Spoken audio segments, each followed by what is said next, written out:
आज जो हम इतिहास पढ़ने वाले हैं बेटा, वो इतिहास आपका शुरू होगा 1927 से।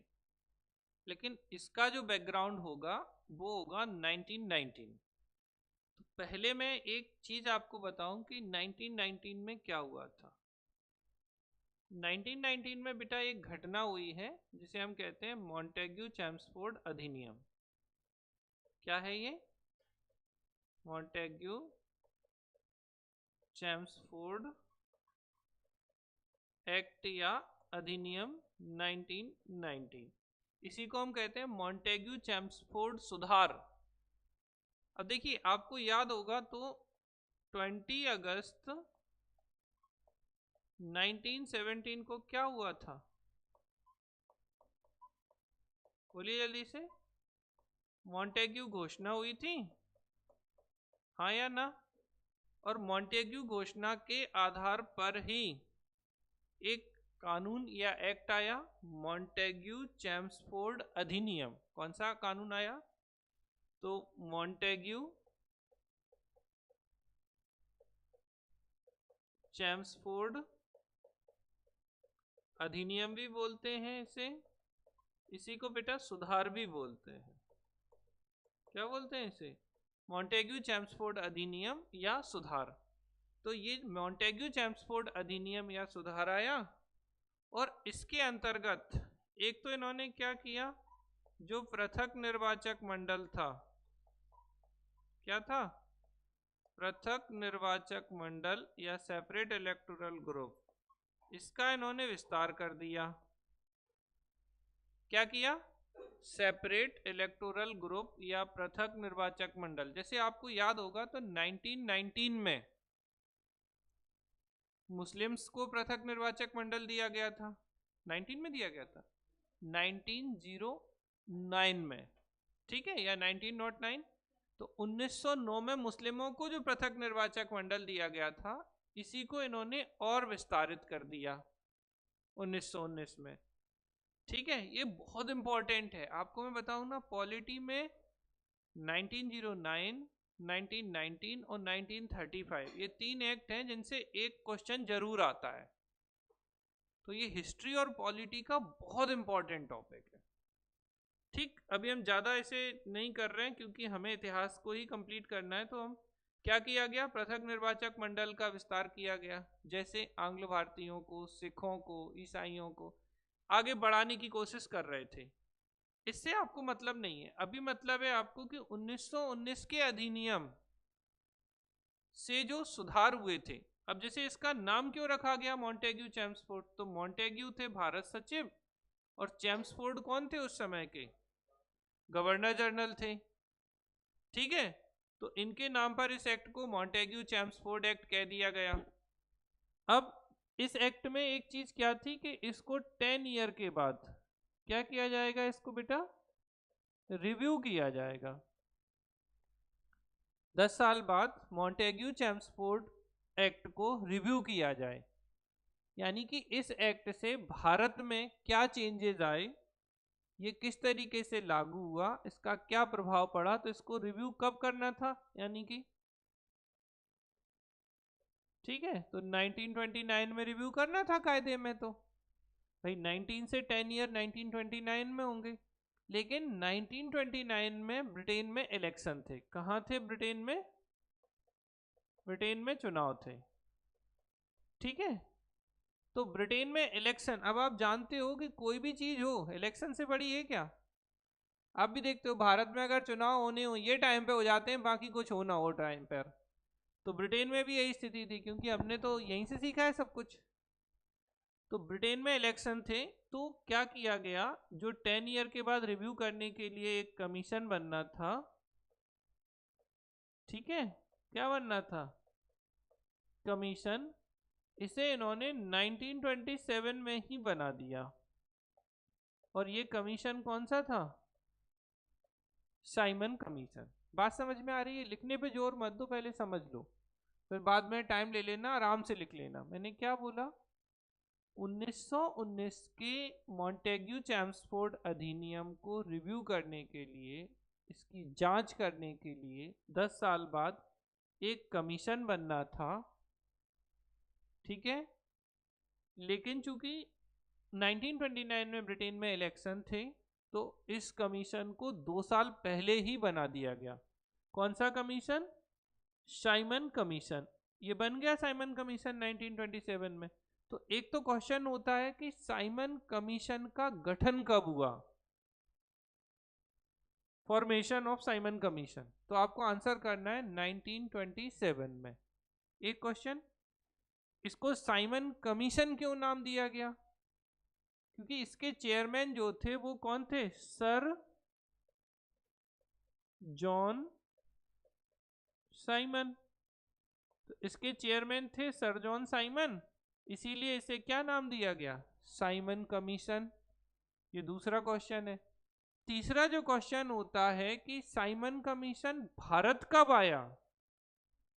तो ये बना कब बेटा? 1927 में, लेकिन भारत आगमन इसका, ठीक है, तो अराइवल इन इंडिया कब हुआ? 1928 में। तो ये जो साइमन कमीशन था इसका भारत आगमन हुआ 1928 में। बात समझ में आ रही है? दो अलग अलग क्वेश्चन है। जैसे सीधा क्वेश्चन पूछा जाता है साइमन कमीशन कब बना? 1927 में बना। Simon commission arrival in India, तो साइमन कमीशन का भारत आगमन कब हुआ? 1928 में हुआ। अब समझना, तो ये किसकी जांच करने आ रहा है? 1919 के मॉन्टेग्यू चेम्सफोर्ड अधिनियम की जांच करने आ रहा है। अब हम लोग इसका विरोध करेंगे, साइमन कमीशन का। और हम क्यों विरोध करेंगे इसका, अपोज क्यों करेंगे या विरोध क्यों करेंगे, उसके पीछे रीजन क्या था, विरोध का कारण क्या था बेटा? ठीक है, no Indian member in this commission. इस कमीशन में कोई भी भारतीय सदस्य नहीं था। अब समझो, भारत में संवैधानिक सुधार करने हैं, भारत के लिए आपको कानून बनाना है, और कोई भी भारतीय सदस्य नहीं है इसमें। इसके 7 सदस्यों में सभी के सभी ब्रिटिशर्स थे या अंग्रेज सदस्य थे, यूरोपियंस थे। तो कोई भी भारतीय सदस्य नहीं था। तो कोई भी भारतीय सदस्य नहीं होने के कारण हमने साइमन कमीशन का विरोध किया। और ये कहाँ आया साइमन कमीशन? तो ये बॉम्बे आया। ठीक है, बॉम्बे में ये आया और इसका हमने विरोध किया। जैसे आपने सुना होगा Simon go back, go back Simon, Simon वापस जाओ, इस तरीके के नारे लगाए। जैसे ये बॉम्बे आया हमने खूब विरोध किया, ये वापस लौट गया। ढीठ है लेकिन ये लोग, फिर दोबारा आएंगे और हम भी कम नहीं है, तो हम फिर विरोध करेंगे। तो सेकेंड टाइम फिर से आया। और इसी विरोध के दौरान पंजाब में बेटा एक घटना होती है कि पंजाब में जब लाला लाजपत राय इस कमीशन का विरोध करते हैं तो उस समय इनके ऊपर लाठी चार्ज कर दिया जाता है। किसके ऊपर? लाला लाजपत राय। तो जब हमने क्या किया, गो बैक साइमन या साइमन गो बैक, इस तरीके के नारे लगाए, और उसी दौरान पंजाब में क्या हुआ कि जो हमारे नेता थे लाला लाजपत राय, तो बेटा ये जो लाला लाजपत राय थे इनको लाठी लगी, घायल हुए, और फाइनली इनकी हो गई डेथ। ठीक है, किसकी? लाला लाजपत राय की। अब पंजाब में इनका प्रभाव क्रांतिकारियों पे बहुत ज्यादा था, स्पेशली भगत सिंह तो बिल्कुल इन्हें गुरु मानते थे एक तरीके से। तो भगत सिंह को इस बात से बहुत ज्यादा तकलीफ हुई। अब जैसे क्वेश्चन क्या बनते हैं पहले उसको समझे। पहला क्वेश्चन बनता है कि साइमन कमीशन का गठन क्यों हुआ? 1919 के मॉन्टेग्यू चेम्सफोर्ड अधिनियम की जांच के लिए। तो investigate the Montagu Chelmsford act 1919। इतनी बात क्लियर। फिर क्वेश्चन बनता है साइमन कमीशन का गठन कब हुआ, कब बना? फॉर्मेशन ऑफ साइमन कमीशन 1927 में बना। फिर एक क्वेश्चन बनता है साइमन कमीशन के अध्यक्ष कौन थे? Sir John Simon. फिर एक और क्वेश्चन बनता है कि साइमन कमीशन भारत कब आया, अराइवल ऑफ इंडिया 1928 में आया। फिर एक क्वेश्चन होता है कि साइमन कमीशन का विरोध क्यों किया गया। बड़े अच्छे अच्छे क्वेश्चन बने हैं। तो क्या था इसमें, no any Indian member in this commission, MB लिख दूं मेंबर को, इसमें कोई भी भारतीय सदस्य नहीं था। अब जब भारत के लिए सुधार करना चाहते हैं, भारत के सदस्य नहीं होंगे तो हम विरोध करेंगे। फिर ये कितनी बार आया भारत, तो 2 टाइम्स आया, 2 बार ये भारत आया। और कहाँ आया, बॉम्बे में आया। हमने क्या नारे लगाए, go back Simon, Simon go back, Simon वापस जाओ, ये नारे लगाए। और इसी दौरान बेटा 1928 में क्या होता है कि जो लाला लाजपत राय थे, जब इसका विरोध कर रहे थे तो लाठी चार्ज से घायल हो जाते हैं और इनकी डेथ हो जाती है। किसकी डेथ हो जाती है, साइमन कमीशन के विरोध में लाला लाजपत राय की। अब इनका ये बदला लेंगे। तो ये लोग क्या करते हैं कि उस समय पंजाब में बेसिकली अगर हम बात करें तो एक पुलिस अधीक्षक हुआ करता था। देखो, लाठी जो मारी थी लाला लाजपत राय को, वो मारी थी एस्कॉट ने। अब लाला जी का फोटो देखा होगा आपने, एक मारा सिर में और धड़ धड़ धड़ धड़ सिर में बहुत सारी लाठी मार दी, तो लाला जी घायल हो गए। जब लाला जी घायल हुए तो लाला जी को लाठी जो मारी वो एस्कॉट ने मारी थी। किसने, एस्कॉट ने। लेकिन उस समय जो वहां का पुलिस अधीक्षक था, एसपी समझते हैं, सुपरिटेंडेंट ऑफ पुलिस, तो जो एसपी था वो सैंडर्स था। तो एस्कॉट को तो नहीं मार पाए ये, इन्होंने किसको मार दिया कि बेटा तुमने ही ऑर्डर दिए होंगे। तो इन्होंने, भगत सिंह ने और इनके साथ वालों ने क्या किया, सैंडर्स की हत्या कर दी, सैंडर्स एसेसिनेशन। ठीक है, ये पूरी घटना लाहौर की थी, पंजाब में। तो लाहौर में इन्होंने क्या किया, सैंडर्स की हत्या कर दी। तो 1928 में ही क्या है, सैंडर्स हत्याकांड या सैंडर्स एसेसिनेशन है। और जो किसने किया था, भगत सिंह ने किया था। किसके विरोध में, लाला लाजपत राय की हत्या के या लाठी लगने के विरोध में किया था। ठीक है। अब भगत सिंह और ये सब लोग किस पार्टी से थे, तो ये थे HSRA, Hindustan socialist Republican association से संबंधित थे। और HSRA क्या था, तो आप कल का याद करो, तो मैंने कल आपको बताया था 1924 में HRA बना था, हिंदुस्तान रिपब्लिकन एसोसिएशन। इसी को बाद में चेंज करके HSRA कर दिया गया था, क्योंकि ब्रिटिशर्स इनके पीछे पड़ गए थे, तो बोले नाम बदल लो पार्टी का, तो ये कंफ्यूज हो जाएंगे कि ये नहीं है ये लोग। तो इन्होंने HRA को ही क्या किया, इन्होंने HRA जो 1924 में बनी थी, HRA का ही नाम करके HSRA कर दिया गया था। HRA कब बनी, 1924 कानपुर में। और HSRA कब बनी, 1928 दिल्ली, फिरोज शाह कोटला मैदान में। ये अभी हम क्रांतिकारी घटनाएं पढ़ाएंगे तब भी ये चीज़ रिपीट होगी, क्योंकि वो पैरेलल घटनाएं उसी से कनेक्ट हो रही हैं, इसलिए मैंने आपको बता दिया। तो यहाँ आपको समझ में आया। अब हम जब बहुत विरोध कर रहे थे इस साइमन कमीशन का, तो यहाँ पर एक व्यक्ति थे, भारत सचिव, सेक्रेटरी ऑफ स्टेट थे, वर्किन हेड। कौन थे बेटा, लिंक चली गई क्या, वर्किन हेड, ये कौन थे, सेक्रेटरी ऑफ स्टेट या भारत सचिव। तो इन वर्किड हेड ने क्या कहा कि भाई आप बताओ, अच्छा चलिए ठीक है, हम अपना साइमन कमीशन नहीं लाते हैं, नहीं कोई सुधार करते हैं, तो आप कोई ऐसा प्रपोजल लेके आओ जिससे सभी पार्टीज एग्री हो। क्या, ऐसा कोई प्रस्ताव लेके आओ संविधान बनाने के लिए, भारत में सुधार के लिए, जिससे सभी पार्टी एग्री करती हो। अब उस समय आप समझ सकते हो, मुस्लिम लीग कर रही थी और पार्टियां भी थी, कांग्रेस भी थी, कांग्रेस में भी गरम दल थे, नरम दल थे, सब अलग अलग विचारधारा के लोग थे। तो ऐसे में एक मत से कोई प्रस्ताव लाना कैसे संभव था। तो इनके इस चैलेंज को स्वीकार किया मोतीलाल नेहरू ने। किसने चैलेंज को स्वीकार किया, वर्किन हेड ने चैलेंज दिया। और ये जो चैलेंज था ये किसने, ML नेहरू, मोतीलाल नेहरू जी ने इस चैलेंज को स्वीकार किया।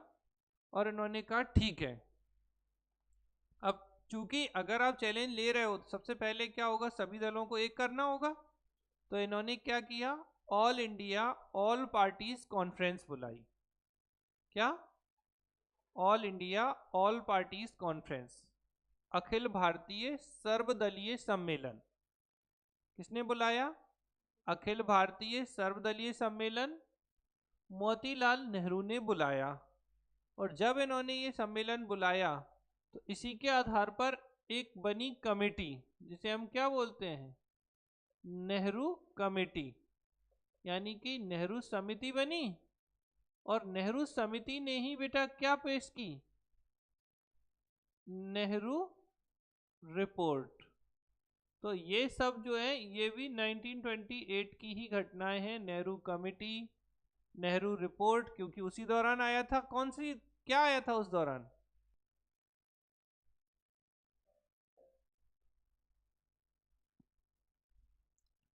हम लोग क्या देख रहे हैं कि जब बर्किनहेड ने चैलेंज किया भारतीयों को, स्पेशली कांग्रेस को, कि आप ऑल कुछ ऐसा प्रपोजल ले आओ जिससे सभी पार्टीज एग्री कर लें, तो इस चैलेंज को स्वीकार किया मोतीलाल नेहरू ने। और मोतीलाल नेहरू ने जब इस चैलेंज को स्वीकार किया तो पहले तो आपको सभी पार्टीज को एक करना होगा। तो क्या बुलाया, बोलो जल्दी से, all India all parties conference, ठीक है, अखिल भारतीय सर्वदलीय सम्मेलन बुलाया। और इसमें इन्होंने बनाई नेहरू कमेटी। और नेहरू कमेटी ने जो रिपोर्ट दी उसको नाम दिया गया नेहरू रिपोर्ट। तो वास्तव में अगर देखा जाए तो ये नेहरू रिपोर्ट किसके विरोध में आई अपनी, साइमन कमीशन के। अब नेहरू रिपोर्ट में इन्होंने कहा कि हमें डोमिनियन स्टेटस दे दो। क्या दे दो, डोमिनियन स्टेटस। अब क्या होता है डोमिनियन स्टेटस, पहले तो ये बताइए।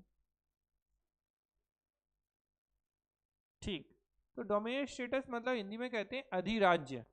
क्या बोलते हैं, अधिराज्य। तो बेसिकली क्या था, self rule under the Britishers, की मतलब अंग्रेज तो ऊपर हूं लेकिन हमें स्वशासन दे दो अब। और आप देखिए होम रूल लीग के दौरान भी इसी की बात की जा रही थी। तो ये इन्होंने बात की। दूसरी, इन्होंने पृथक निर्वाचक मंडल जो है के स्थान पर संयुक्त निर्वाचन की बात की। सेपरेट इलेक्टोरल ग्रुप की जगह इन्होंने ज्वाइंट इलेक्शन की बात कर दी। अब इसमें क्या हुआ कि इन्होंने ना, सबसे इंपॉर्टेंट चीज क्या थी, इन्होंने भारत की स्वतंत्रता की बात नहीं की, पूर्ण स्वराज की बात नहीं की। अब मुद्दा ये हुआ कि उसके बाद भी नेहरू रिपोर्ट पर उस समय जो गवर्नर जनरल थे, 1926 से लेके बेटा 31 तक, कब से कब तक, जो भारत के गवर्नर जनरल थे वो इरविन थे। कौन थे, लॉर्ड इरविन। तो इरविन ने इसके बावजूद इस पे कोई ध्यान नहीं दिया। किस पे ध्यान नहीं दिया, नेहरू रिपोर्ट पर, ठीक है। अब बात आई गई हो गई, क्यों नहीं दिया ध्यान, बोले आप हमारे साइमन कमीशन को नहीं सुन रहे हो तो हम आपकी नेहरू रिपोर्ट को नहीं देख रहे हैं। तो इस तरीके से 1928 में नेहरू रिपोर्ट आ गई लेकिन उसका कोई प्रभाव नहीं हुआ। अब इसके बाद 1929 जब आता है तो अब यहां से चीजें बदलना शुरू होंगी। क्या बदलेगा, तो यहां पर मोतीलाल नेहरू के जो बेटे थे, कौन थे, जवाहरलाल नेहरू, हमारे भारत के पहले प्रधानमंत्री थे। तो जवाहरलाल नेहरू जो है वो 1929 का एक सेशन होता है, लाहौर अधिवेशन। तो बेटा 1929 का जो लाहौर अधिवेशन होता है, कौन सा सेशन, लाहौर सेशन या लाहौर अधिवेशन। तो इस लाहौर सेशन कब हुआ, 1929। चेयरमैन कौन है, पंडित जवाहरलाल नेहरू। और ये सीधी बात कर देते हैं कि अब हम किसकी मांग कर रहे हैं, ठीक है, तो डिमांड फॉर द पूर्ण स्वराज। हम पूर्ण स्वराज की मांग कर रहे हैं, मतलब हमें डोमिनियन स्टेटस नहीं चाहिए। अभी जो नेहरू रिपोर्ट में था क्या था, अधिराज्य मांग रहे थे वो, अंग्रेजों के अधीन शासन। और ये क्या मांग रहे हैं? पूर्ण स्वराज, मतलब पूर्ण शासन जो है, कंप्लीट इंडिपेंडेंस हमें दे दो।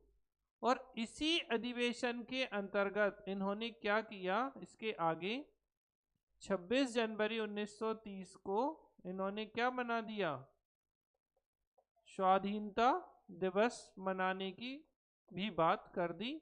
और 26 जनवरी 1930 से हम हर साल इंडिपेंडेंस डे मनाने लगे 26 जनवरी को। क्या ठीक है, क्या मनाने लगे? इंडिपेंडेंस डे मनाने लगे, या इसे हम क्या कहते हैं, स्वाधीनता दिवस, पूर्ण स्वराज दिवस के रूप में मनाने लगे। किस में आया ये? लाहौर अधिवेशन में। इस अधिवेशन की एक और महत्वपूर्ण विशेषता ये थी बेटा कि इस सेशन में ये भी डिक्लेयर कर दिया गया, क्या डिक्लेयर कर दिया गया, कि हर साल अब हम स्वाधीनता दिवस मनाएंगे, और जो नेहरू रिपोर्ट थी उसको कैंसिल करना था, क्योंकि अगर हम नेहरू रिपोर्ट को कैंसिल नहीं करेंगे तो क्या होगा, अधिराज्य की मांग थी। तो पिताजी की रिपोर्ट को किसने खारिज कर दिया? बेटे ने खारिज कर दिया। तो cancellation of Nehru report, Nehru report को कैंसिल कर दिया, निरस्त कर दिया। और ये सारी चीजें, ये क्वेश्चन बहुत आता है। और ये लाहौर अधिवेशन कहाँ हुआ था? तो रावी नदी के किनारे। किस नदी के किनारे हुआ था? तो एक तो क्वेश्चन पूछा जाता है कि लाहौर सेशन कब हुआ? 1929 में हुआ। इसके अध्यक्ष कौन थे? पंडित जवाहरलाल नेहरू थे। इसमें पूर्ण स्वराज की मांग की गई।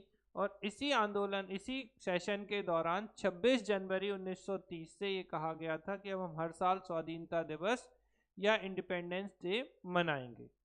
इसके अलावा इसी सेशन में एक और चीज कही कि जो महात्मा गांधी जी हैं, अब वो क्या करेंगे? एक एक्टिव मूवमेंट चलाएंगे। क्या करेंगे बेटा? एक सक्रिय आंदोलन करेंगे। तो ये चीज भी बोल दी गई।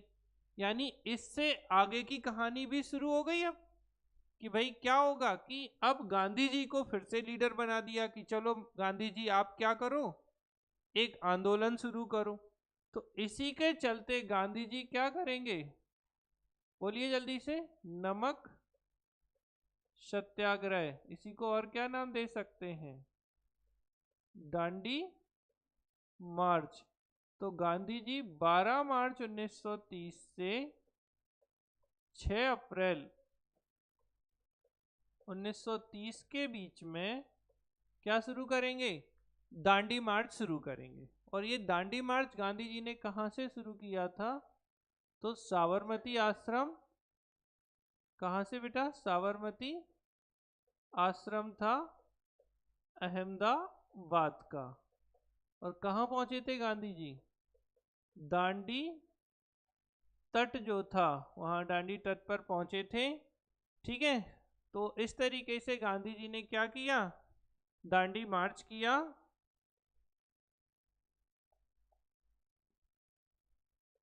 ठीक है।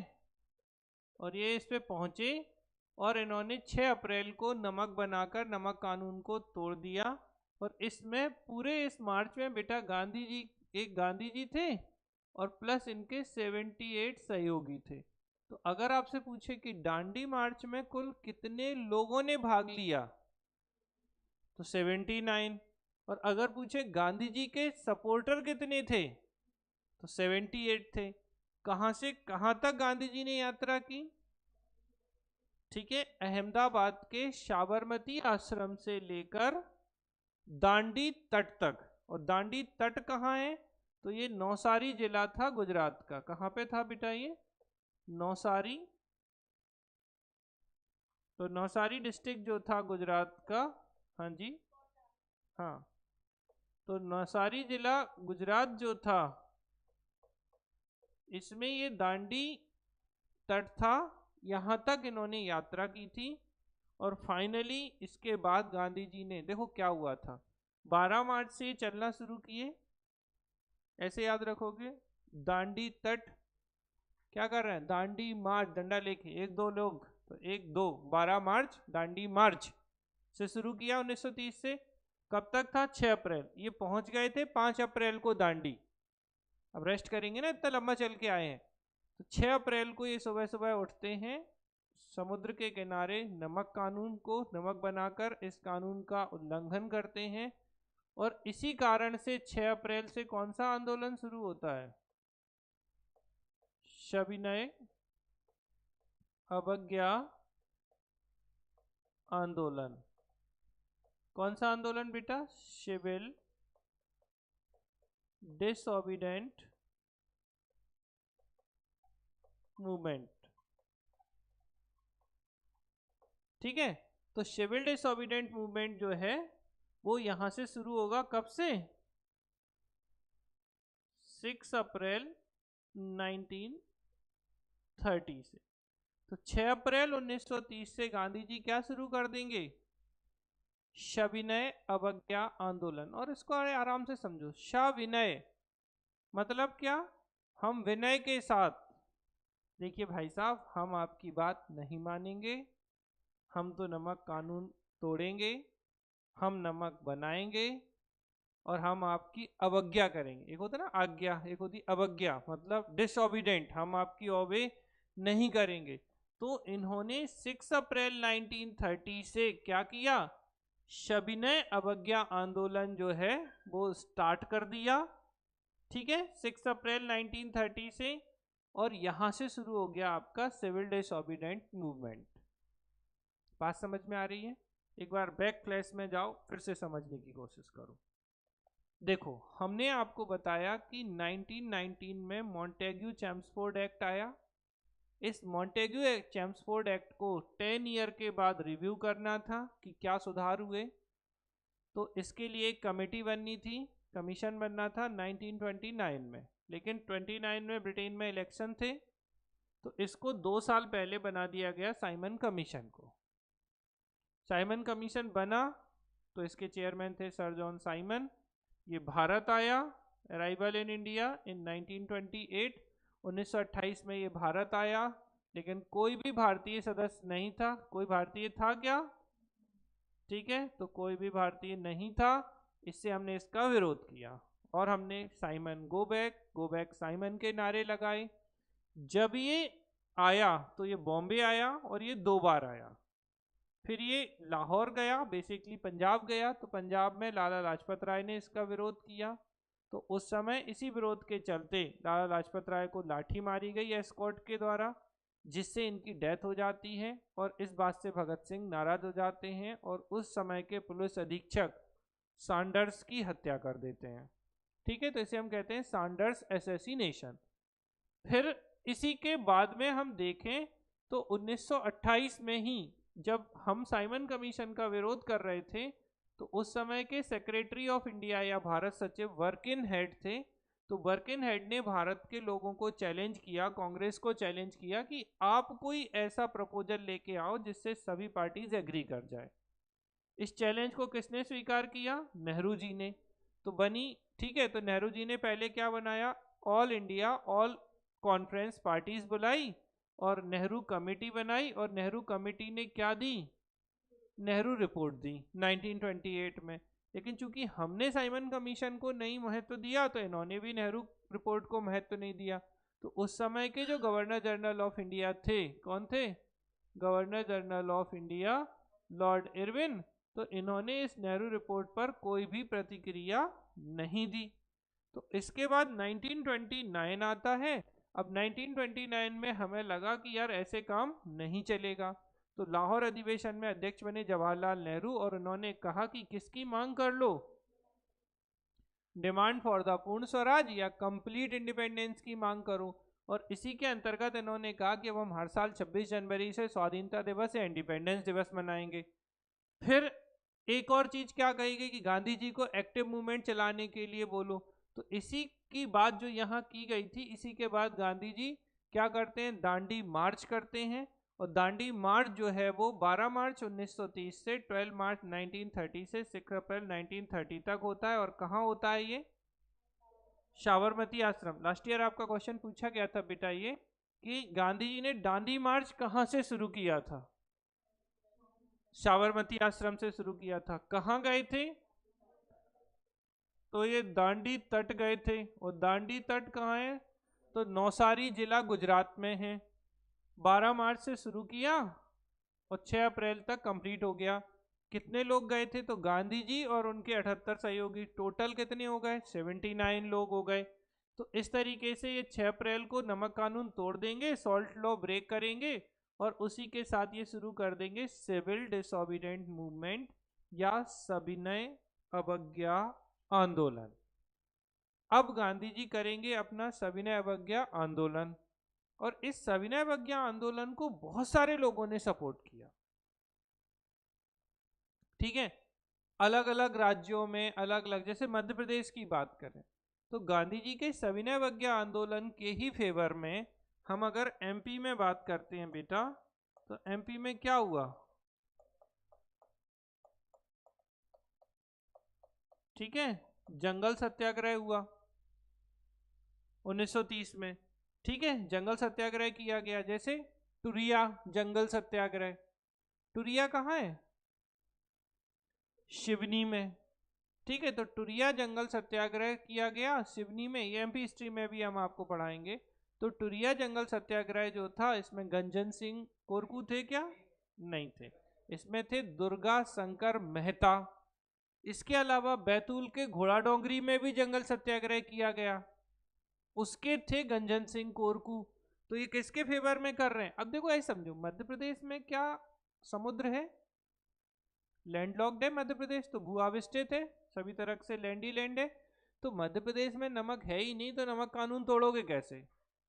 तो बोले हम एक काम करते हैं, जंगल में घास काट के इनके फॉरेस्ट लॉ को वायलेशन करते हैं, क्योंकि हमें क्या करना है? सविनय अवज्ञा, विनय के साथ हम आपके रूल्स रेगुलेशंस को नहीं मानेंगे। तो इन्होंने जंगल सत्याग्रह कर दिया मध्य प्रदेश में।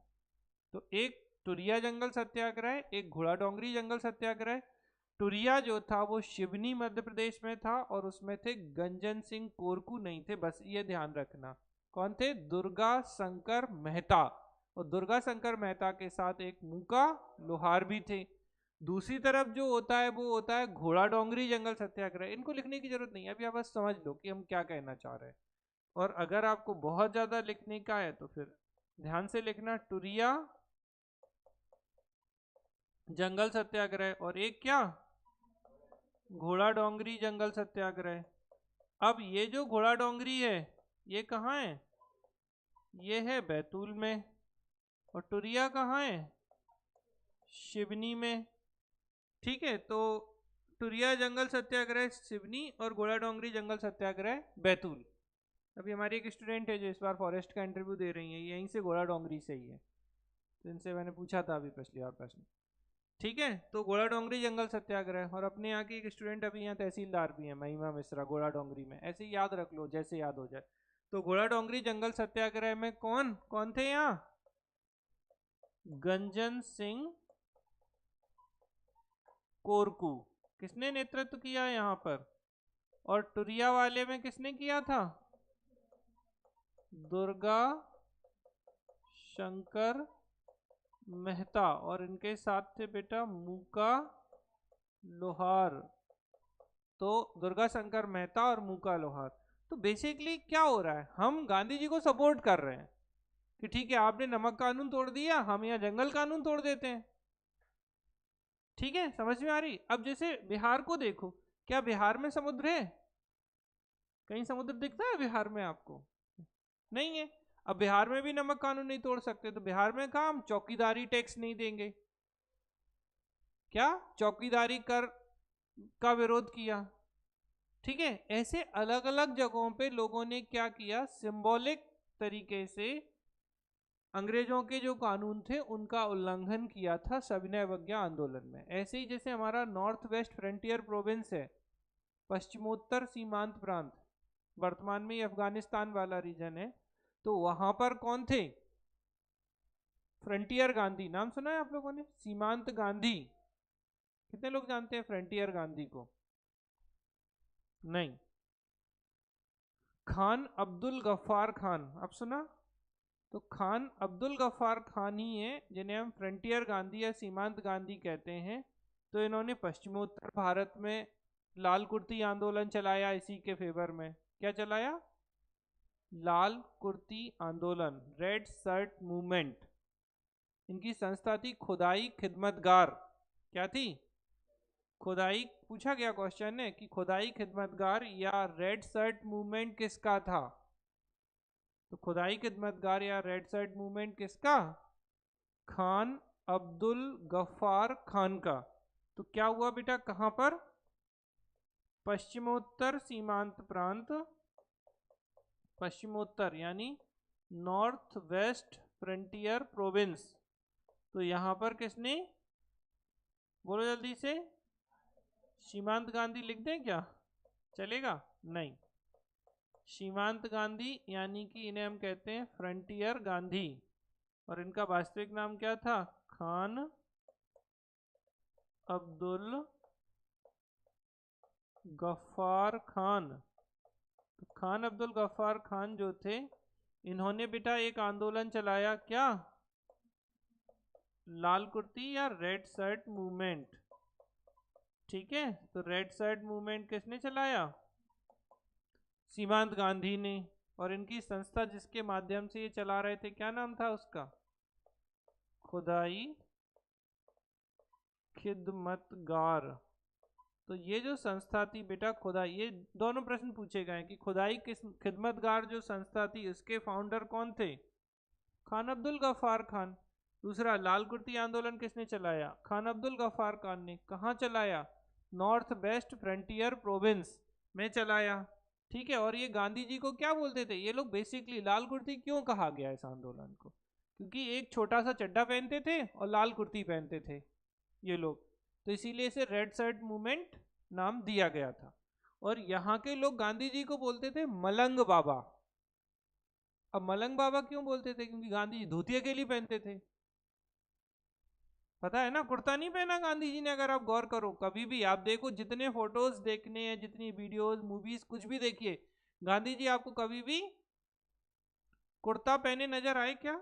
नहीं। तो गांधी जी धोती अकेली पहनते थे, तो इन्हें ये मलंग बाबा कहते थे। कौन कहते थे? यही लोग, ये जो खुदाई खिदमतगार वाले। किसको? गांधी जी को मलंग बाबा के नाम से ये पुकारते थे। कौन पुकारते थे बेटा? इसके लोग। किसको? महात्मा गांधी जी को। तो ऐसे ही एम से एम लगा दो, नहीं तो मां से महात्मा, मां से मलंग। तो मलंग बाबा जो है वो इनको कहा जाता था। ठीक है, ये एक आंदोलन हो गया, मध्य प्रदेश में हो गया, बिहार में चौकीदारी कर का हो गया। और जाते हैं अगर हम, तो एक सी राजगोपालाचारी थे, इन्होंने त्रिचनापल्ली से वेदारण्य की यात्रा की थी इन्हीं के फेवर में। तो ये सारी चीजें किसके फेवर में चल रही थी आपकी? सविनय अवज्ञा आंदोलन या सिविल डिसोबीडिएंट मूवमेंट के फेवर में चल रही थी। दूसरी बड़ी बात ये थी कि ये इतना बड़ा नेशनल मूवमेंट बन गया था कि कुछ और लोगों को दिखाई नहीं दे रहा था। अब इसी आंदोलन के चलने के दौरान एक चेंज आएगा। अंग्रेजों को लगा यार ये तो सफल हो गए, तो इन्होंने क्या किया, इन्होंने बात करने के लिए गोलमेज सम्मेलन बुलाए, राउंड टेबल कॉन्फ्रेंस। किसने बुलाई? अंग्रेजों ने। तो बेटा इन्होंने क्या किया, अभी मैं लिखने के लिए टाइम दे दूंगा, बस थोड़ा सा और सुन लीजिए फिर अपन कंप्लीट करेंगे। कौन सा सम्मेलन? Round table conference.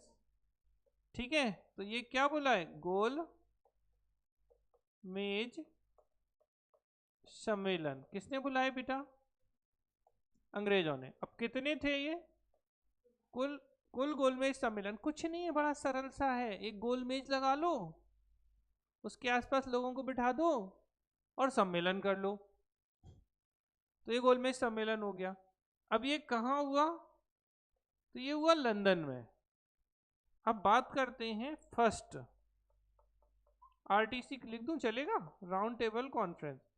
तो पहला गोलमेज सम्मेलन लंदन में बुलाया गया।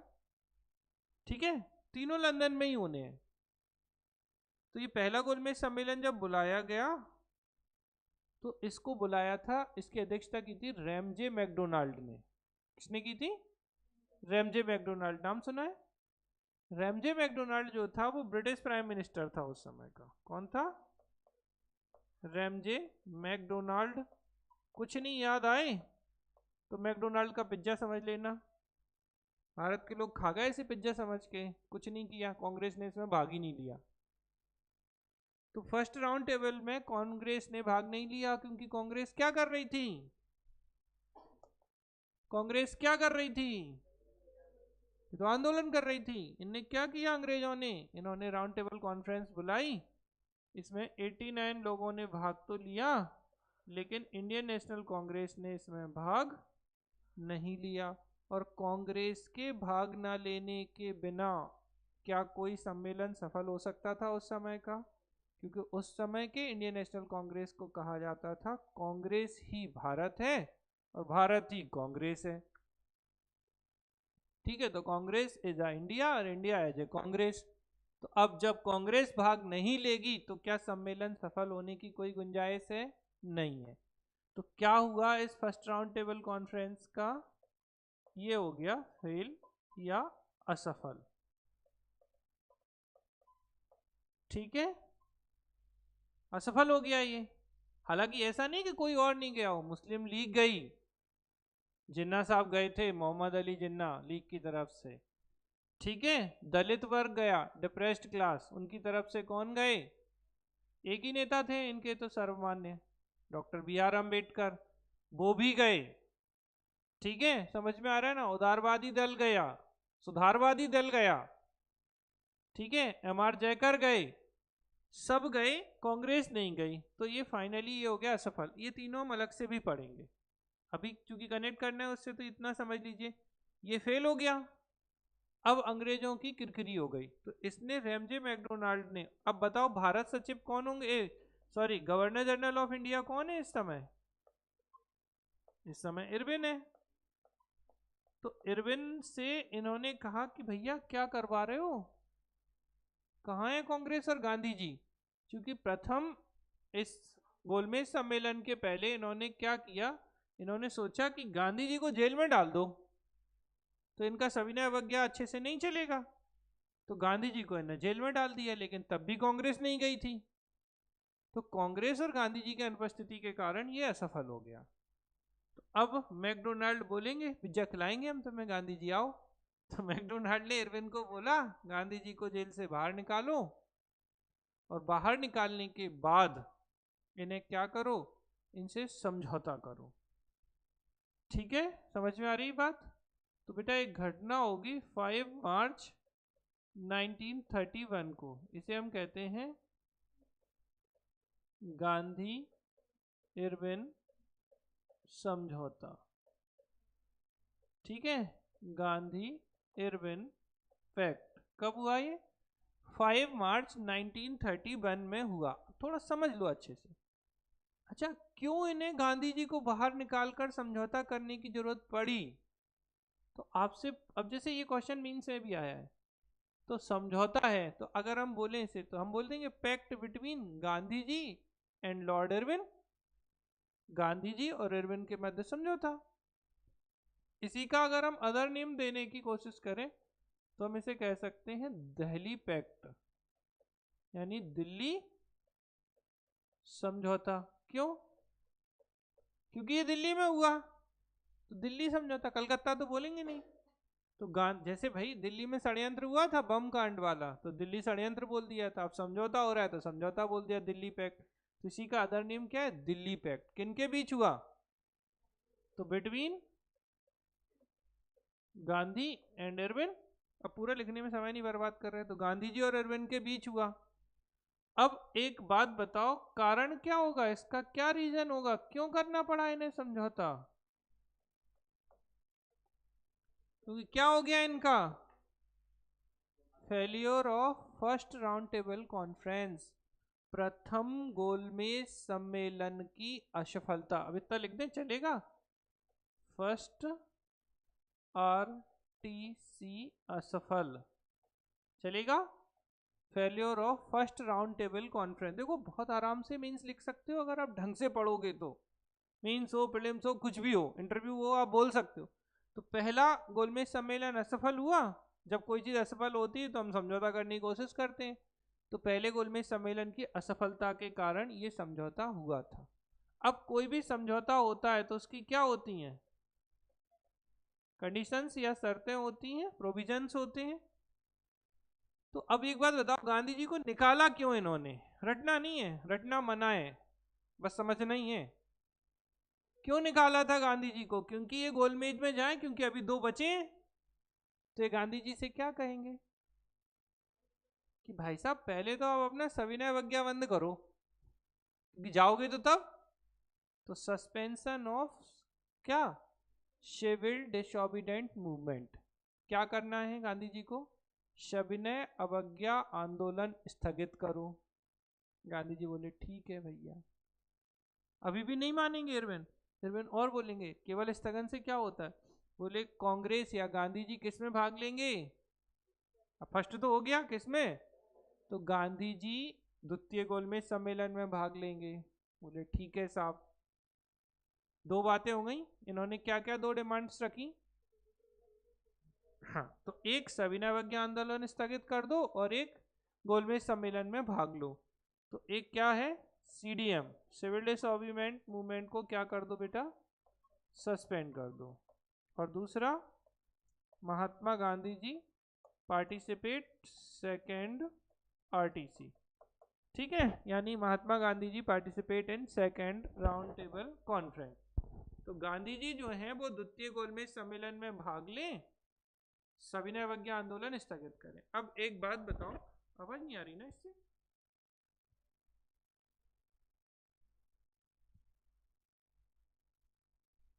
हमें जरा चेक करो। अब कहाँ चले गए ये 2 शर्तें तो इरविन ने रखी गांधी जी के लिए। इरविन क्या क्या कह रहे हैं कि गांधी जी क्या करें, suspend the civil disobedient movement. दूसरा, Mahatma Gandhi ji participate in second round table conference. अब गांधी जी भी बोलेंगे भैया तुम बोलोगे, जरूरत तुम्हारी है, तुमने हमें निकाला है बाहर, समझौता हम करेंगे तुम। अब गांधी जी बोलेंगे चलो, क्या बोलेंगे? बोले नमक बनाने की अनुमति दो, क्योंकि मुद्दा तो यही था।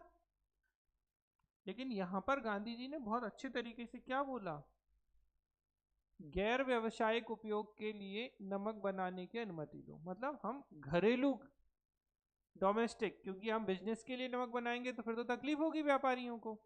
तो क्या, घर के उपयोग के लिए या घरेलू उपयोग के लिए नमक बनाने की अनुमति दो। तो भैया नमक बना लो, इनने कहा ठीक है। तो नमक बनाने के लिए मांग लिया इन्होंने कि हमें सॉल्ट फॉर्मेशन या नमक कानून का उल्लंघन करने नमक बनाने की अनुमति दो।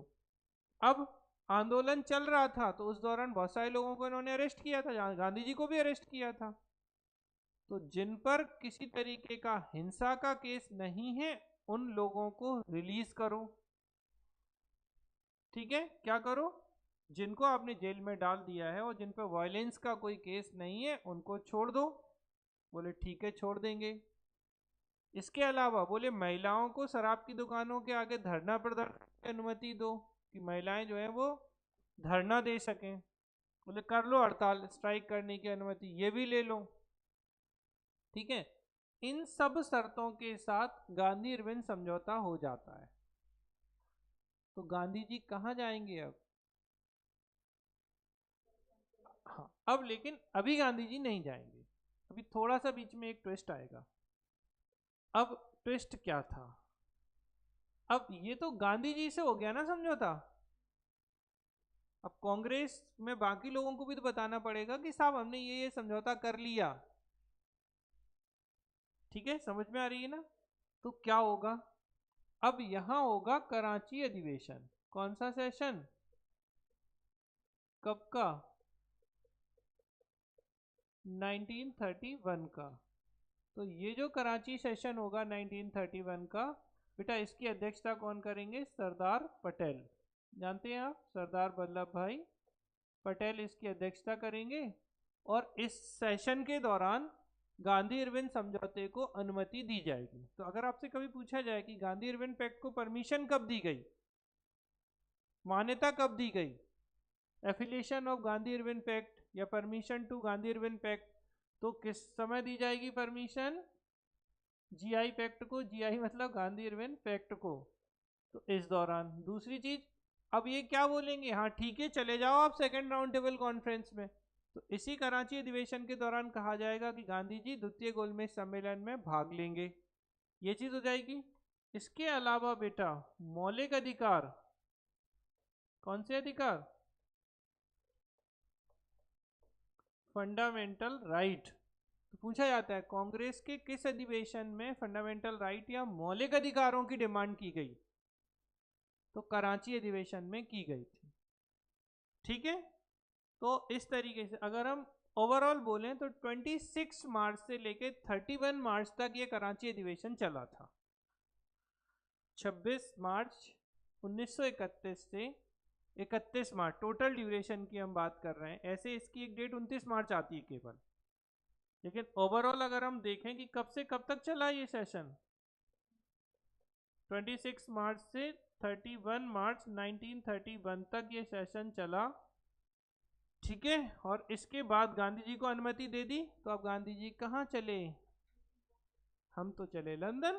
बोलते हैं ना बड़े लंदन जा रहे हो, तो बोले हाँ लंदन जा रहे हैं। तो गांधी जी जाएंगे अब लंदन।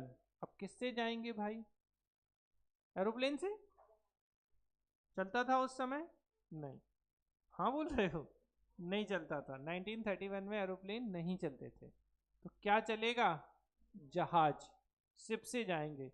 तो कौन से जहाज से जाएंगे, इसका नाम है SS राजपूताना। तो महात्मा गांधी जी SS राजपूताना जहाज से लंदन जाएंगे, किसमें भाग लेने के लिए, सेकेंड राउंड टेबल कॉन्फ्रेंस या द्वितीय गोलमेज सम्मेलन में भाग लेने के लिए गांधी जी जाएंगे। तो क्वेश्चन पूछा जाता है कि गांधी जी जो है, आ रही ना, तो गांधी जी द्वितीय गोलमेज सम्मेलन में किस जहाज से गए थे, SS राजपूताना जहाज से गए थे। ठीक है, ये कराची अधिवेशन भी आपके एग्जाम में बहुत बार पूछा गया है, आपको ध्यान रखना है अच्छे से कि कराची अधिवेशन की अध्यक्षता सरदार वल्लभ भाई पटेल ने की थी, जो कि 1931 में हुआ था, और एग्जैक्ट बोले तो 26 मार्च से 31 मार्च के बीच में हुआ है। ठीक, और इस अधिवेशन में गांधी जी को द्वितीय गोलमेज सम्मेलन में भाग लेने की अनुमति दे दी गई। तो इस तरीके से अब गांधी जी SS राजपूताना जहाज से कहाँ जाएंगे, लंदन जाएंगे। अब लंदन पहुंच गए तो कहीं रुकना तो पड़ेगा रात को, तो गांधी जी बेटा किंग्सले हॉल, कहाँ, किंग्सले, तो किंग्सले हॉल जो था वहां पर गांधी जी को ठहराया गया था। तो गांधी जी कहाँ ठहरे थे, ये भी पूछा है, मतलब ऐसे लगता है गांधी जी से बिल्कुल हर चीज पूछेंगे। तो गांधी जी को उस समय किंग्सले हॉल में ठहराया गया। और इसके बाद गांधी जी किस में भाग लेंगे, तो निश्चित रूप से सेकेंड राउंड टेबल कॉन्फ्रेंस में पहुंच जाएंगे। यहां तक कोई समस्या। तो क्या हो रहा है बेटा कि पहले जब सविनय अवज्ञा आंदोलन चल रहा है, तो इस दौरान इन्होंने क्या किया, फर्स्ट राउंड टेबल कॉन्फ्रेंस कर ली, जो कि इनकी असफल रही। और जब पहला गोलमेज सम्मेलन इनका असफल रहा, तो इसके बाद इन्होंने गांधी जी को जो जेल में बंद कर दिया था छोड़ा, और गांधी इरविन समझौता कराया। इस समझौते को मान्यता दी गई कराची अधिवेशन में, और कराची अधिवेशन में गांधी जी को कहा गया कि ठीक है आप द्वितीय गोलमेज सम्मेलन में भाग ले लीजिए। तो SS राजपूताना शिप से पार्टिसिपेट करते हैं और किंग्सले हॉल में जाके रुकते हैं, और ये द्वितीय गोलमेज सम्मेलन में भाग लेंगे। जब ये सेकेंड राउंड टेबल कॉन्फ्रेंस में बेटा भाग ले रहे थे, तो उस दौरान इन्होंने, जो रैमजे मैकडोनाल्ड उस समय प्रधानमंत्री था ब्रिटेन का, ये PM था, इसने एक गड़बड़ कर दी। अब इसमें भी अंबेडकर साहब जाएंगे, मोहम्मद अली जिन्ना जाएंगे, सरोजनी नायडू जाएंगी, MR जयकर जाएंगे, गांधी जी जाएंगे। और इसने क्या किया, इन्होंने BR अंबेडकर साहब को अपने फेवर में लेके बोल दिया कि आप एक काम करो कि आप पृथक निर्वाचक मंडल की मांग कर लो दलित वर्ग के लिए।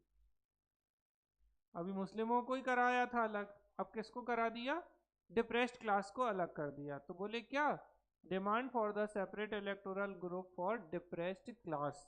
दलित वर्ग के लिए पृथक निर्वाचक मंडल की मांग कर। तो क्या किया बेटा इन्होंने, यहाँ पर इन्होंने एक गांधी जी को चकमा दे दिया। गांधी जी गए थे कि कोई सुधार होगा, कुछ अच्छी चीजें होंगी, लेकिन इन्होंने गांधी जी को दुखी कर दिया। क्या मांग करके,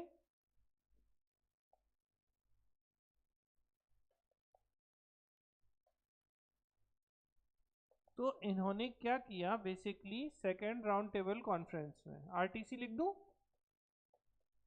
द्वितीय गोलमेज सम्मेलन में इन्होंने क्या किया, क्या प्रावधान कर दिया, दलित वर्ग के लिए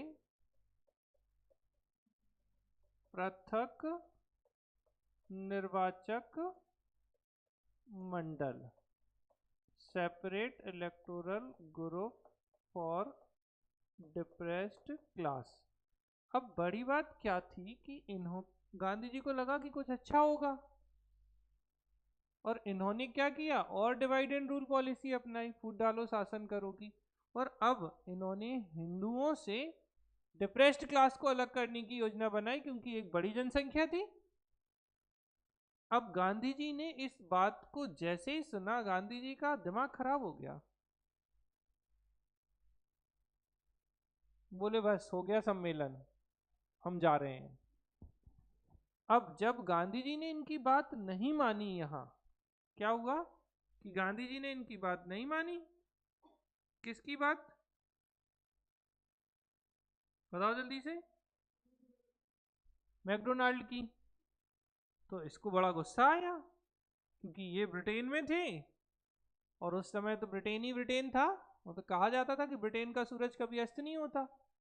तो उस समय विंस्टन चर्चिल थे, अभी ये प्रधानमंत्री नहीं है विंस्टन चर्चिल।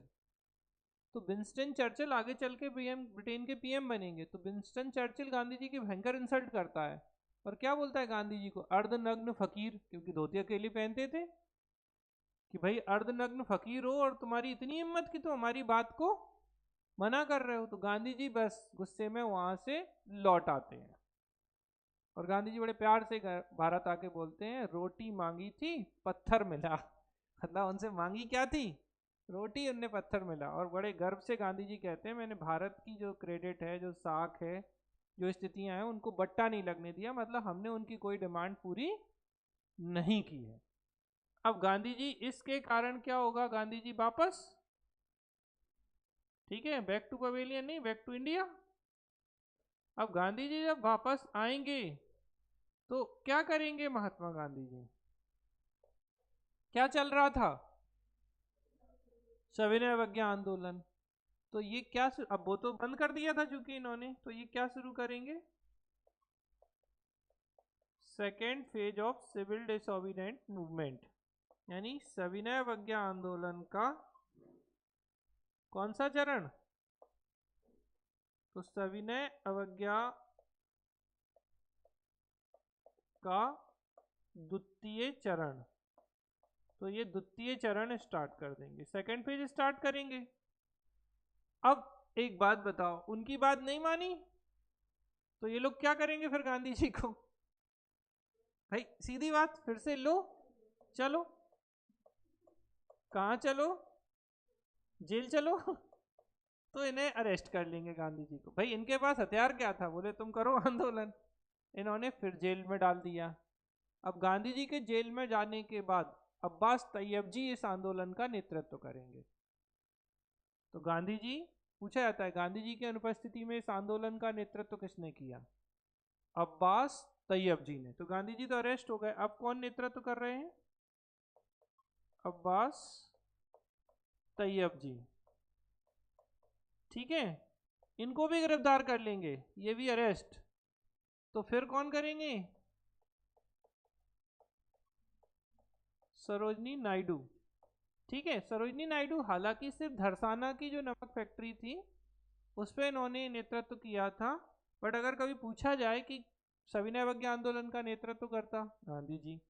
गांधी जी की अनुपस्थिति में इसकी लीडरशिप किसने की, अब्बास तैयब जी ने। अब्बास तैयब जी के एब्सेंट में किसने की, सरोजनी नायडू ने, ठीक है। अब ये सब चीजें हुई, गांधी जी को जेल में डाल दिया। अब अभी भी वो मैकडोनाल्ड पिज्जा खिला के मानेगा, तो अब ये जेल में चले गए। तो इस दौरान जो मैकडोनाल्ड है, कौन था बेटा मैकडोनाल्ड? पिज्जा बेचने वाला। कौन था? British PM.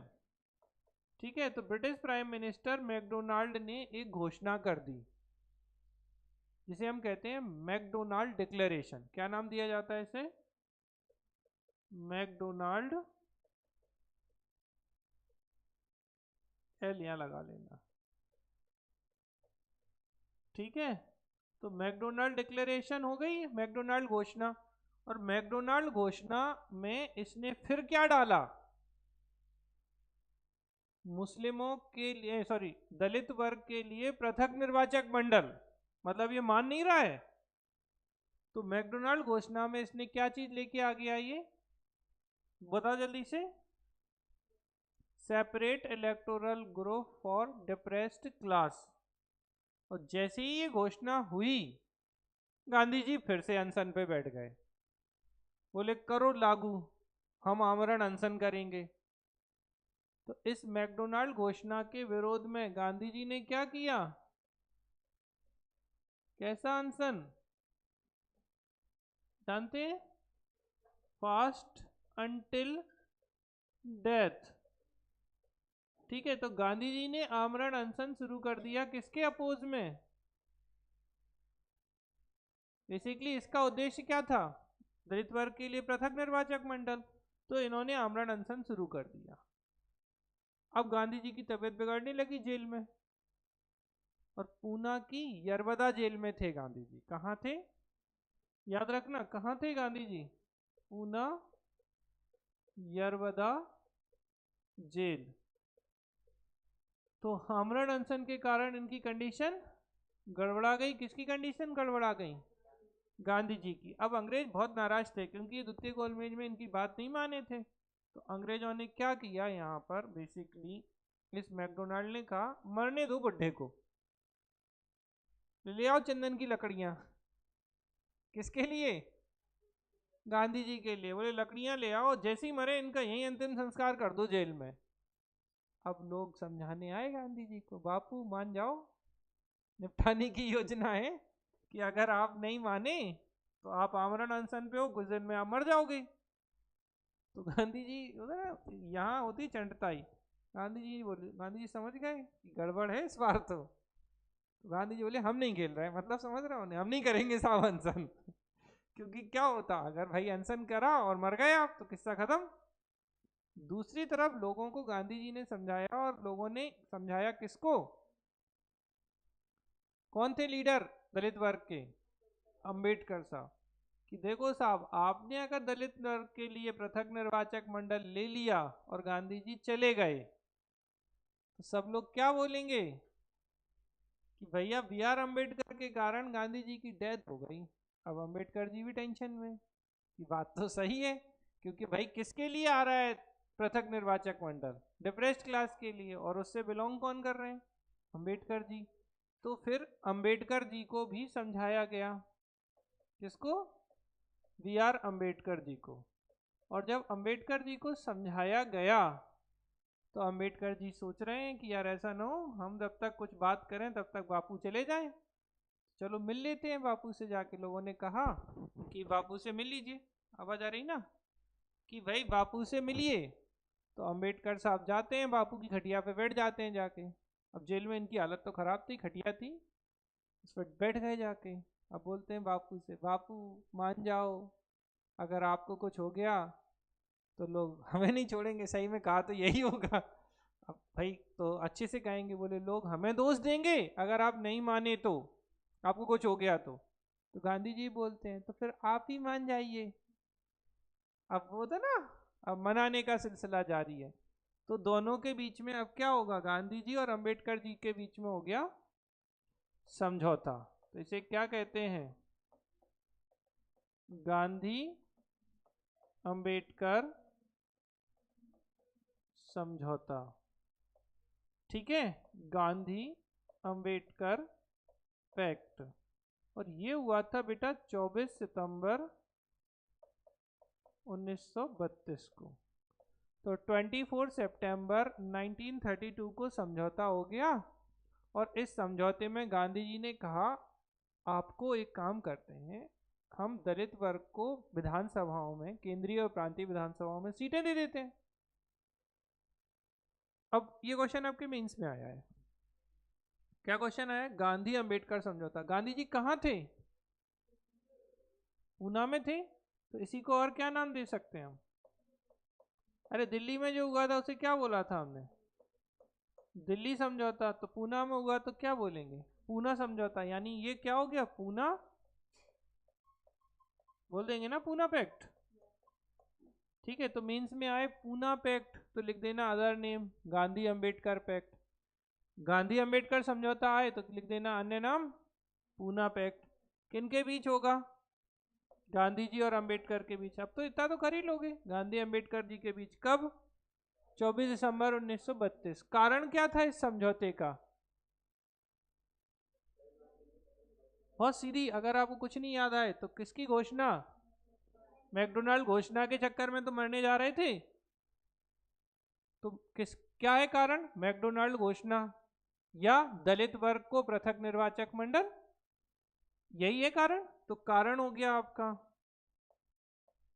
कारण हम एमडी लिख दें, मैकडोनाल्ड डिक्लेरेशन। अब भाई प्रावधान होंगे कि नहीं होंगे इसके कुछ प्रोविजन? तो इसके जो प्रोविजन थे, अब चूंकि आपको पता है कि मैकडोनाल्ड घोषणा को अप्रभावी करना है, दलित वर्ग को पृथक निर्वाचक मंडल नहीं देना है, तो क्या करेंगे? अब ये करेंगे इनके लिए प्रावधान। तो बेटा 18% सीटें दी इन्होंने सेंट्रल लेजिस्लेटिव असेंबली में। क्या किया कि दलित वर्ग को केंद्रीय विधानसभा में 18% सीटें रिजर्व कर दी। मान लो 100 सीटें हैं केंद्रीय विधानसभा में, तो 18 सीटें किसके लिए होंगी? दलित वर्ग के लिए। इसके अलावा इन्होंने क्या किया कि जो प्रांतीय विधानसभाएं थीं उनमें भी सीटों की संख्या बढ़ा दी गई इनके लिए। कोई बता सकता है कितने से कितने? अच्छा, वेरी गुड। तो 71 से 147 सीटें कहाँ? प्रोविंशियल लेजिस्लेटिव असेंबली, यानी प्रांतीय विधानसभा में। अभी रुक जाइए, लिखिए नहीं, समझ लीजिए बस। तो क्या हुआ? 18% आरक्षण दे दिया केंद्रीय विधानसभाओं में।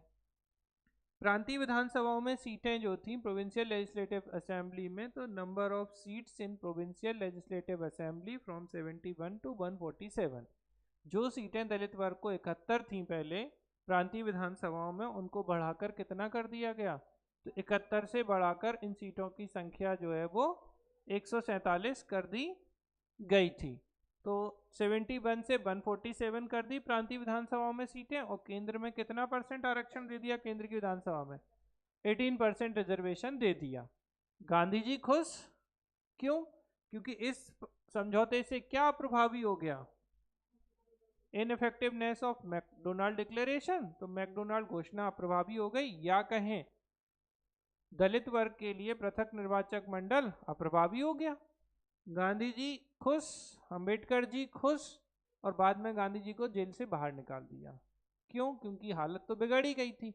अब इनको लगा कि ऐसा ना हो, समझौता हो गया और अब अगर बापू चले गए तो अंग्रेजों पे आएगी। क्योंकि अब ले भाई, जैसे आपने किसी के लिए कोई प्रावधान किया हो, किसी को कुछ देना चाह रहे हो, वो नहीं ले तो वो किसी मतलब का नहीं है भाई। मुस्लिम दलित वर्ग को पृथक निर्वाचक मंडल दे रहे थे, डिप्रेस्ड क्लास को, अब वो ले ही नहीं रही है, तो मैकडोनाल्ड घोषणा का प्रभाव खत्म हो गया। तो इस तरीके से 1930, अच्छा ये मैंने एक डेट आपको नहीं बताई थी, मैकडोनाल्ड घोषणा हुई है बेटा 16 अगस्त 1932 को। ठीक है, और इसी का एक नाम दिया जाता है सांप्रदायिक अधिनिर्णय। क्या नाम दिया जाता है इसे? इंग्लिश में कहते हैं कम्युनल अवार्ड। कौन सा अवार्ड? तो कम्युनल अवार्ड सांप्रदायिक अधिनिर्णय 16 अगस्त 1932 को था, और इसके माध्यम से क्या थी? दलित वर्ग को पृथक निर्वाचक मंडल का प्रावधान, provision for the separate electoral group for depressed class ये प्रोविजन था। इसके कारण गांधी जी ने क्या किया, आमरण अनशन शुरू कर दिया और इसके चलते गांधी जी और अंबेडकर जी में समझौता हो गया। और फाइनली इस समझौते के परिणाम स्वरूप, ठीक है, दलित वर्ग को 18% सीटें केंद्रीय विधानसभा में और प्रांतीय विधानसभाओं में सीटों की संख्या 71 से बढ़ाकर 147 कर दी गई थी। इतनी बातों के साथ में ये समझौता होता है, गांधी जी जेल से बाहर आ जाते हैं, कहानी यहाँ कंप्लीट हो जाती है।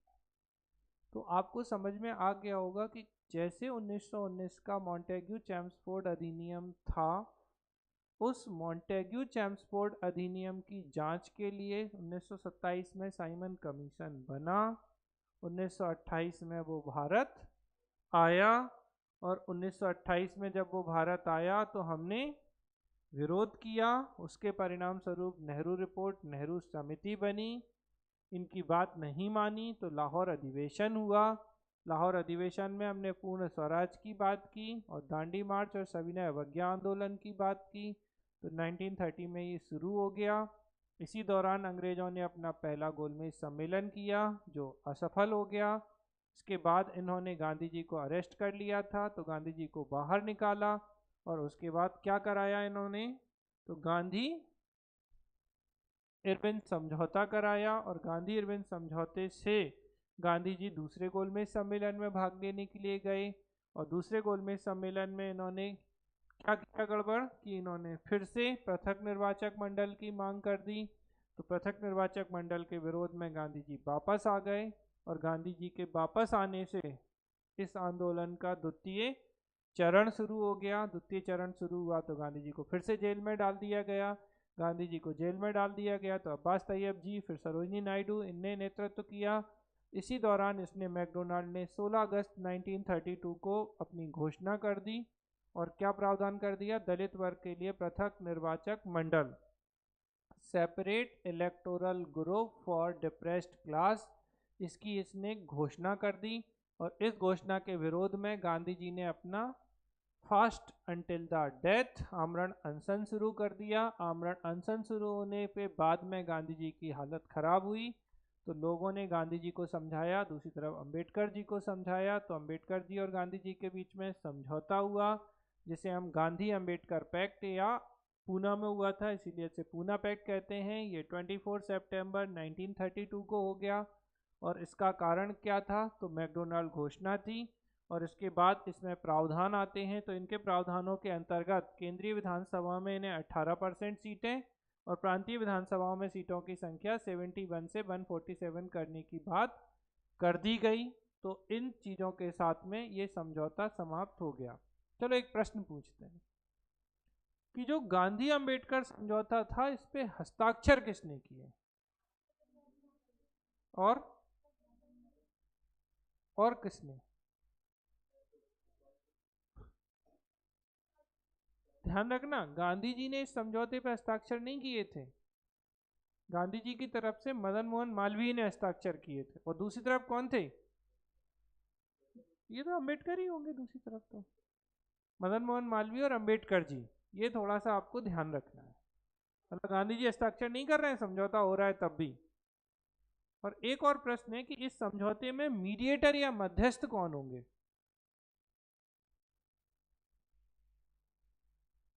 कोई होंगे, नहीं, कोशिश करो। नहीं, मदन मोहन मालवीय ने तो हस्ताक्षर क्या, सॉरी, हाँ बोलिए, मदन मोहन मालवीय क्या,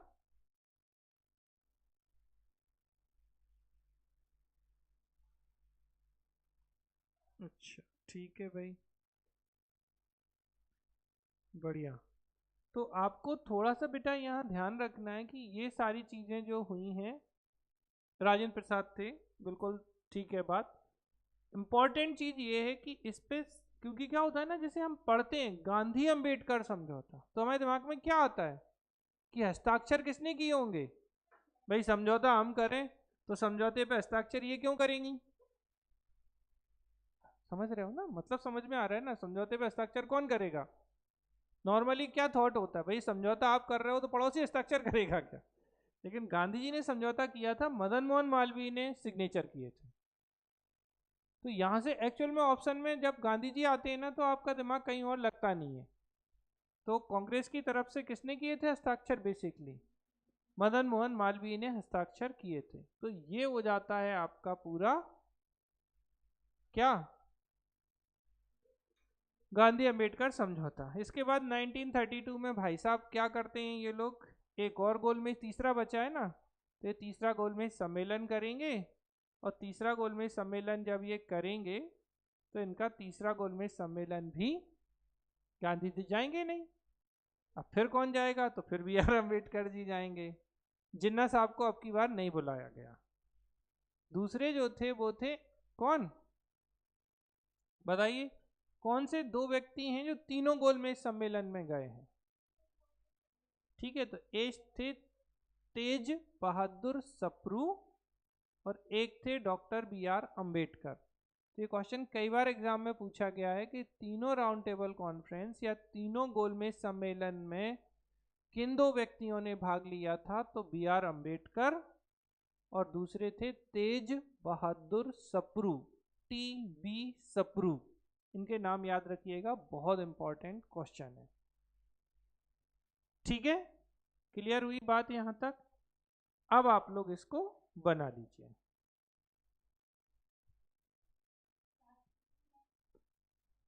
लास्ट क्वेश्चन मैंने ये बताया था कि तीनों गोलमेज सम्मेलन या तीनों राउंड टेबल कॉन्फ्रेंस में जो भाग लेने वाले थे, एक बी आर अम्बेडकर थे और दूसरे थे तेज बहादुर सप्रू, टी बी सप्रू। ठीक है, इसको आप लोग नोट कर लीजिएगा क्योंकि ये बहुत आता है। देखो अम्बेडकर जी तो सबको पता है और सारी किताबों में दिए हैं, तेज बहादुर सप्रू बहुत कम जगह दिए हैं। तो इनको आपको ध्यान रखना है कि तेज बहादुर सप्रू और बी आर अम्बेडकर ने तीनों गोलमेज सम्मेलन में भाग लिया था। ठीक है, समझ में आ रही है बात?